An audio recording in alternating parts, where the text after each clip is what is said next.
Comment को आज ही लिखेंगे, मेरे पास नाम आपको शाम तक ये नाम आपके पोस्ट पर चला जाएगा, तो छोड़ेंगे नहीं। मैं समझता हूँ कि इसको प्रोटेक्ट कौन करेगा। 6,32,000 लोग जेल में, सब के सब गरीब, मिडिल क्लास, किसी भी जाति का मिडिल क्लास, दलित और अत्यंत गरीब लोग जेल गए। तो उनकी कमाई मजदूरी का पैसा भी चला गया, थाने में भी हम दे दिए, अब वकील को भी देंगे, मरे भी और हम बिखरे भी। हम सिस्टम से जानना चाहते हैं कि नेता, पदाधिकारी, जज और पत्रकार ये चारों पीते हैं कि नहीं। सबसे ज़्यादा पदाधिकारी पीते हैं 99%, तब नेता पीते हैं 90-92%, जजेज और पत्रकार पीते हैं। तो हम चारों आदमी जेल क्यों नहीं गए अभी तक? सिर्फ आम आदमी ही जेल क्यों गए, मेरा ये सबसे बड़ा सवाल है। क्या हम लोग दारू नहीं पीते हैं? सिर्फ गरीब आदमी और आम आदमी ही क्यों हो जाते हैं? एक दूसरा चीज, स्मैक, ड्रग्स, फॉरेक्स लगभग यूथ के हाथ में जा चुका है। फाइटनर एशिया का सबसे ज्यादा ड्रग्स, स्मैक्स और फॉरेक्स बिहार में मिलता है, सरकार इस पर चुप है। तीसरी चीज, थानेदार से चौकीदार को आप सस्पेंड करते हैं, क्यों? इसमें कौन कौन इन्वॉल्व नहीं है? एसपी इन्वॉल्व नहीं है, डीआईजी इन्वॉल्व नहीं है, पैसा सबको नहीं जाता है। थानेदार की पोस्टिंग होती कैसे है, कौन करता है? क्या नेताओं को पता नहीं है? मुझे दुख है इस बात का कि नीतीश जी, पहले हमको यह लग रहा था कि आपको बीजेपी मारती है, खंजर भोगता है। हमको अब ये लग रहा है आस्तीन का सांप तो आपके भीतर ही छुपी है। आपके बीच के जो पदाधिकारी लोग हैं वो नहीं चाहते हैं कि दारू रुके। कल एक ऑर्डर निकाला है बिहार सरकार टीचर को लेकर, हमको तो समझ में नहीं आता है। एक तरफ 650 मिडिल स्कूल नहीं है, 800 के लगभग हाई स्कूल नहीं है, आधा से अधिक टीचर और प्रोफेसर नहीं है।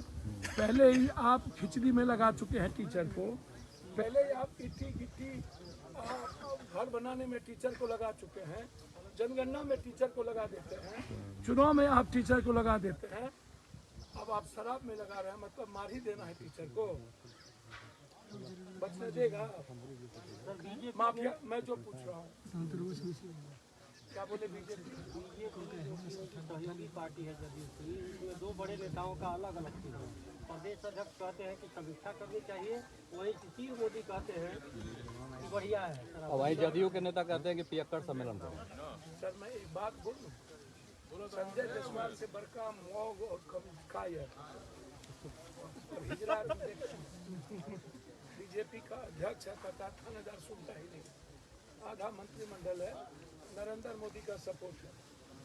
कभी कहता है कि हमको शराब थानेदार बेचवाता है, प्रशासन बेचवाता है। रामगढ़वा में उसके घर में मौत हो गई, व्यवसायियों को मार दिया, बोलता है सुनता ही नहीं। या तो रिजाइन कर दो या तो समर्थन वापस ले लो, नहीं सुनता है तो। नीतीश, सुशील मोदी को तो पहले ही बीजेपी तिनखैया घोषित कर दी, अब चलता है नहीं। यहाँ 3 मेन कमेटी है, अब बीजेपी लगी हुई है कि किसी तरह नीतीश कुमार को फिनिश करी। बहुत हो गया, 16 साल 17 साल। और नीतीश कुमार के जो लोग हैं उनको कुछ समझ में नहीं आता है, ऑर्डर पास कर देते हैं। आप टीचर के ऑर्डर को वापस लीजिए नीतीश जी, और जो ऑर्डर पास किया है उसको पहले मेंटल केस में भेजिए, मेंटल जेल आप भेजिए, वहाँ पागल खाना, इलाज कराइए उन पदाधिकारी का। बड़े मियाँ तो बड़े मियाँ, छोटे मियाँ सुहान अल्लाह, ऊपर भी एजुकेशन मिनिस्टर लिख लो ना पर पत्थर, और बिहार में भी वही। आपकी जमीन खिसका रही है, आपको पता नहीं चल रहा है। शिक्षक की सिर्फ एक लड़ाई होनी चाहिए, पढ़ाई, सिर्फ पढ़ाई।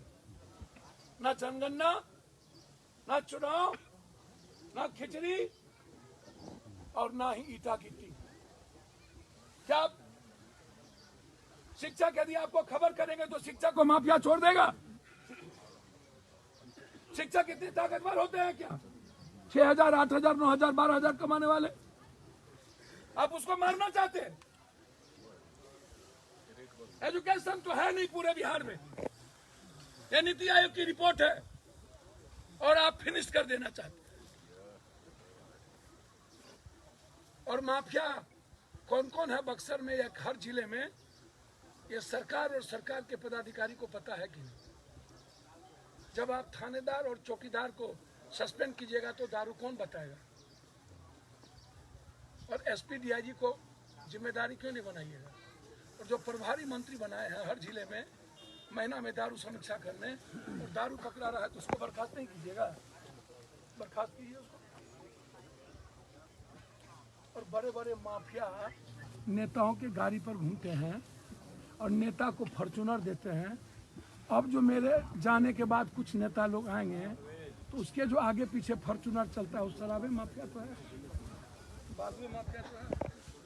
फिनिश करो, शूट एंड साइड करो, बस जिस दिन आएंगे 12 घंटे के अंदर फिनिश करो सर। सूबे के मुख्य सर 12 घंटे के अंदर फिनिश करेंगे।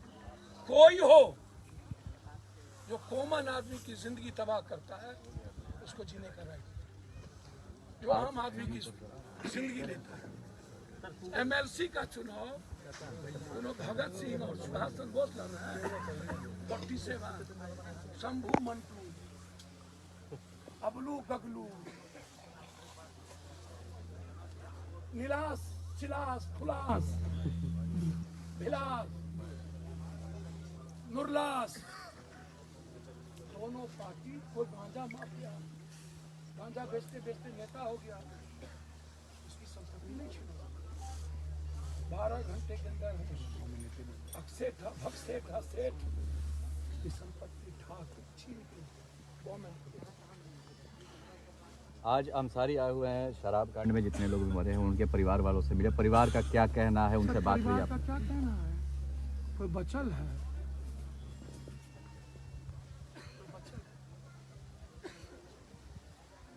खून की तरह सबको बर्बाद कर दिया। मुन्ना सिंह की गिरफ्तारी हुई, हमने एसपी डीएम से बातचीत की, उन्होंने कहा कि सर मेरे पास साक्ष्य है। मैंने कहा साक्ष्य बताइए। मेरे पास एक नाम थोड़ी है, मेरे पास 12 नाम है। क्या लिस्ट है? लिस्ट है, शाम तक पता चल जाएगा। उनको शराब माफिया है बक्सर में, किस किस मंत्री और किस किस फॉर्च्यूनर देता है वो भी लिस्ट है।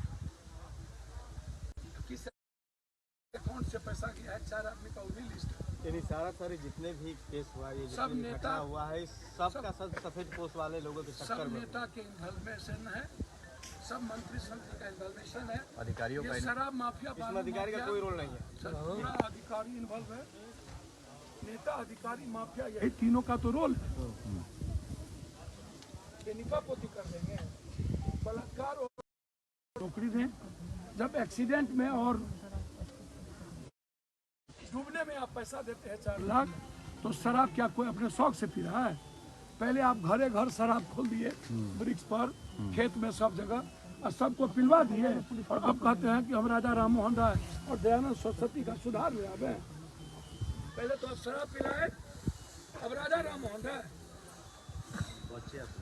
सर जब शराब पी रहे हैं पहले हर लोग को पिलाए ना भाई।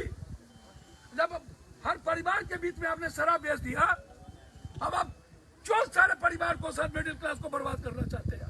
सर जब आप आवाज उठा रहे तब जेल का हवा है। बाप रे बाप, तो परसों बोले सबसे पहले गोली मारो, औकात है तो कौन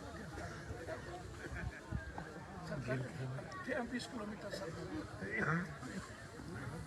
मेरे बच्चों के पहले जब लड़ रहा था 26 तारीख को, जब हम बेतिया से आए, मंत्री का हमला हुआ था गरीब और आम आदमी पर, उसके बेटे का, हम उसकी जमीन खरीदने गए थे, 2 जमीन गाँव वाले को देना। जब लौट के आए रात में गोली चला रहा था, हिम्मत है तो मुझ पर चला, हमारे बच्चों पर क्यों चला? रामपुर में और लॉज में ढूक के हमारे स्टूडेंट को मारे हो।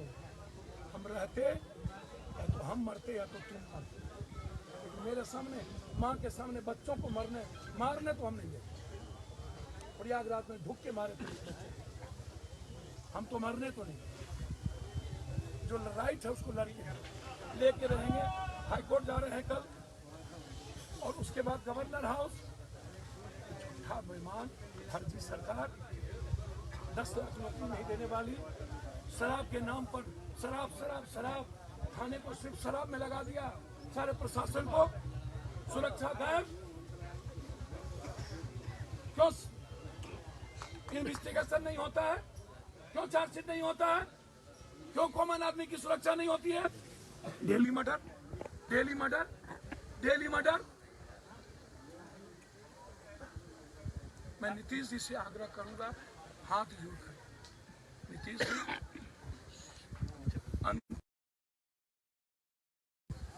अब आपका लास्ट है, प्लीज आप बिहार के 14 करोड़ लोगों से रायशुमारी करिए कि शराब पर, एजुकेशन और हेल्थ पर क्या चाहता है। और दूसरा, सभी पार्टी के छोटे बड़े नेताओं को बुलाइए और पंचायत के जनप्रतिनिधि से भी राय लीजिए। क्या शराब के तरीके बदल दीजिए आप, जहरीली शराब ना मिले अनुमंडल और प्रखंड में या होटल में। क्या उसकी नियमावली है? एक काम करिए ना, हमको आप 3 महीने का इतिहास दे दीजिए। 3 महीने के बाद एक को माफिया मिल जाए, या तो हम रहेंगे तो हम छोड़ देंगे। सर आज अमसारी में जितने भी लोग मरे हैं उनमें ऐसे भी कुछ परिवार हैं जो बहुत ही गरीब हैं। को जिसमें मैंने देखा, हमने तीनों फैमिली को 10-10 हज़ार रुपया मदद की है कि वो कुछ धंधा कर ले। और एक परिवार के 2 बच्चे थे बड़े, उसको मैंने कहा कि मैं पढ़ाऊंगा 12th क्लास में। लेकिन सर सूबे के मुख्यमंत्री कहते हैं कि हम टूट जाएंगे